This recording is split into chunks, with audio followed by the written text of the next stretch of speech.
How are you going to handle this? How are you going to handle this situation? How much of love do you have for the one that have wronged you? How much of love do you have for somebody? And many times we are carrying hurt from folks that sometimes no longer exist.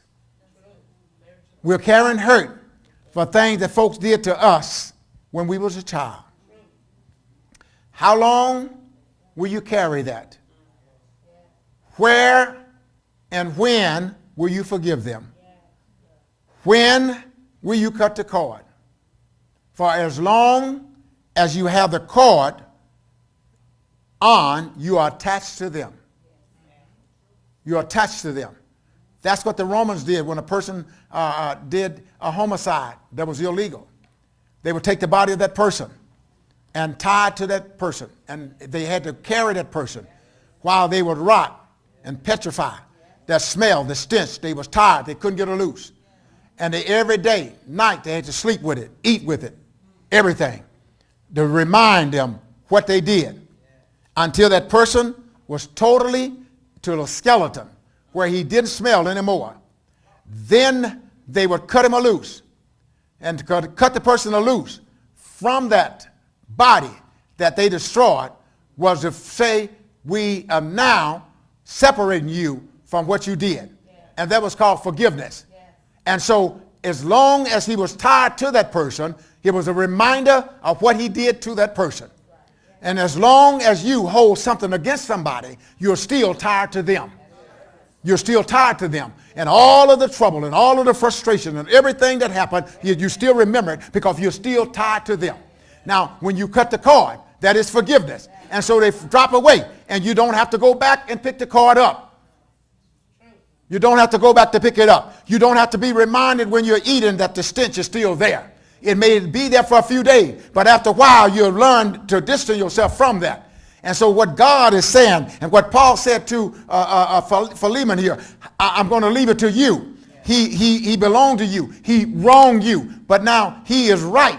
He is right because he told me what he did to you. And after telling me what he did to you, I am sending him back, and he's coming back. Now, a slave could be killed from running away from their master. He could have been killed. But he said he's coming back. Watch what Paul said in the next verse. For perhaps he therefore departed for a season, that thou shouldest receive him forever. He left you for a season, but now he's coming back, and he wants you to receive him forever. He wants you to receive him forever. And watch the word in how Paul, if you watch his wording in this, he said, not now as a servant. Don't let him come back and you say you're back in custody. Not as a servant, but above a servant. Put him above a servant. Don't bring him back. And when you forgive folk, don't forgive them and still hold them responsible for what they did. Unless they can be free. Unless they can have the same rights that everybody else have. Unless you can look at them and talk to them just like you talk to anybody else. Unless you can talk to them without hurt in your heart, without malice in your heart, without ill spite in your heart. That's the only time you know when you've forgiven a person. If it's still hurt for you to talk to them, if it's still hurt for you to see them, if it's still hurt for you to be around them, you're still tied to them. Lord, I need some help here. You're still tied to them. And so forgiveness means that you cut the cord.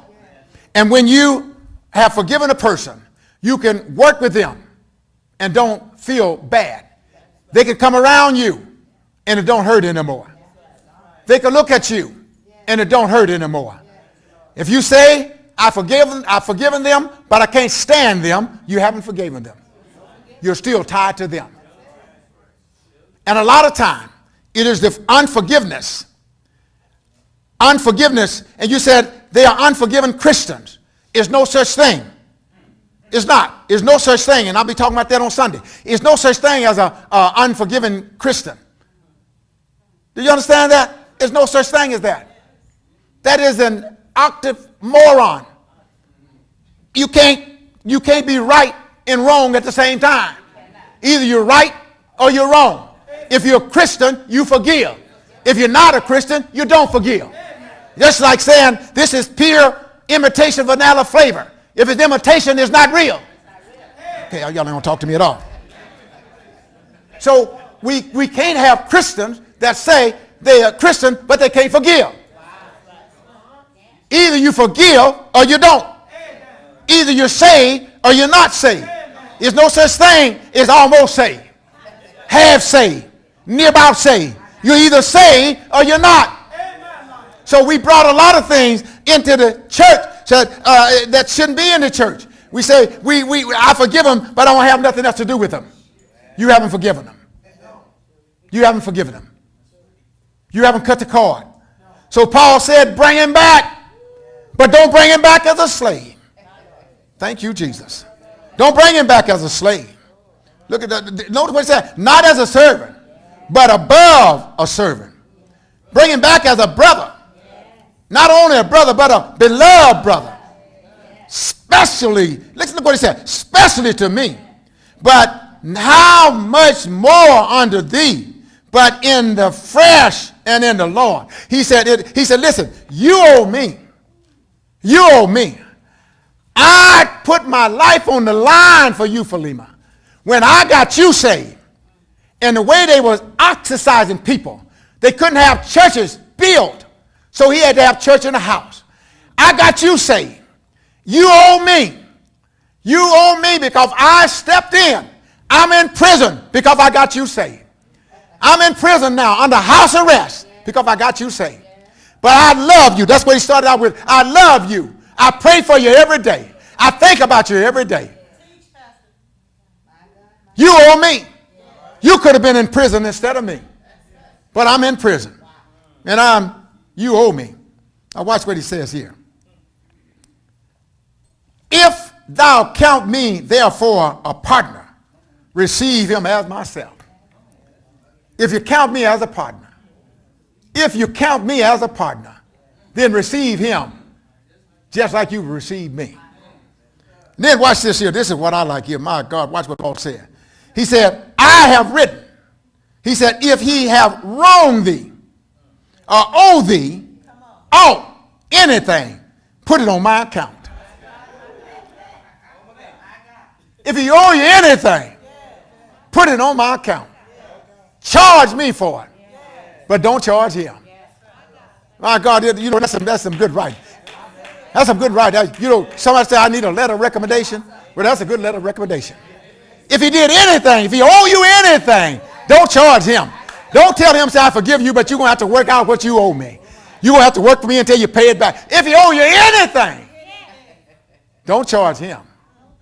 Charge it on my account. Lay it to me. That's showing you what love is personified here. That shows you that when God saved us and God forgave us, how much do we owe God? When we are holding stuff against somebody and we are holding somebody responsible for what they did to us many years ago, my God, where would we be if everything that we did, God hold us responsible? And the thing that we did against him while we were yet sinners, if God said, I forgive you for part of it, but I'm going to hold this against you. But the Bible said that he wiped the slate clean. And then he took the sin that folk will remember about you and cast them into a sea called forgetfulness. And nobody can even remember everything that you've done. And matter of fact, you can't even remember everything that you've done yourself. There's some things that you can't even remember. God took it out of your memory. Because if he had just stayed in your memory, you would have went crazy. You would have went crazy. You would have been in an insane place. They'd have had you tied down. Some of them would have been tied down with sedative. They had to give you a shot every night just to get to sleep. But God was on your side. And God said, I'm going to take it out of your mind. And he took it out of your mind. And now you can lay down and you can have rest. You can have sleep because God took your stuff even out of your mind. I wish I had a witness here. Stuff that you could not handle yourself. Thank you, Jesus. Thank you, Jesus. So Paul said, listen, if he owe you anything, don't try to work it out of him. Put it on my account. Put it on my account because you owe me. You owe me. Put it on my account. And think about that. Jesus paid it all. Jesus paid it all. We don't have to cry on Easter and holidays. There's no sense in nobody nailing themselves to the cross. Jesus already did that. He's already did that. No need nobody trying to say, well, I'll die for you. He's already did that. He's already did that. And so he's already made the way for us. He's already did that. He already gave his life for us. And he got up and matter of fact, when he was dying, he had us to sit beside him. When he came up, he brought us up with him. And the Bible said we are sitting beside him in heavenly places. We're just waiting to be with him already. And everything that he did is no charge. All he said is that righteousness. If a man want to go with me, just live right. He said, because no ungodliness or no unrighteousness is going to be able to see my face. They won't be able to see me. But if you want to be with me, just live righteous. Just live righteous and live righteous every day. And if you just live righteous every day, you're going to see me again. And I've already paid for everything. There's nothing that you have to pay. There's nothing you have to pay. Only thing you got to do is just quit. Just quit. Quit doing the stuff that you know you shouldn't be doing. Maybe that could be an extension of that quitter. Somebody said, what they on Quitter? Well, if you can be on Qwitter, if you quitter doing what you are doing. Let me move on.